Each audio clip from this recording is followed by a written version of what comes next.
Sa pag troubleshoot ng motor mga amigo, hindi man kailangan na pagalingan sa pag troubleshoot dito. Para sa akin mga amigo, kahit wala akong diagnostic tools, ito sapat na sa akin.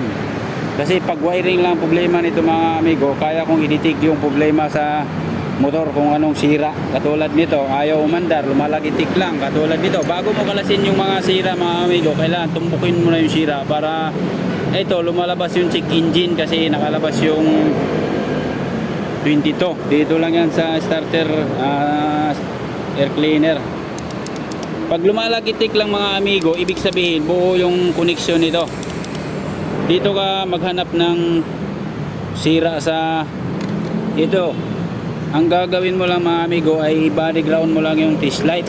Tapos sundutin mo yung positive para malaman mo kung buo yung test light. Ngayon, ito mga amigo umiilaw, ibig sabihin galing to sa battery, sa positive ng battery. Ito yung kailangan mong i-trace. Pag may lumabas na ilaw dito mga amigo na pag sundot mo ng ayan, pag umilaw to mga amigo, positive ang lumalabas dito kasi naka body ground tayo. Pag umilaw to, pag pindot ko ng push button, ibig sabihin buo yung relay, papasok yan sa starter relay mga amigo Pag buo yan, umiilaw to, katulad yan. Ang may problema dito mga amigo, yung carbon. Tumbok mo na agad kung saan yung problema. Carbon brush, kailangan i-check mo, pwedeng palitin o di kaya nag-stack up. So, ganun lang pag trouble mga amigo, para tumbok mo yung sira.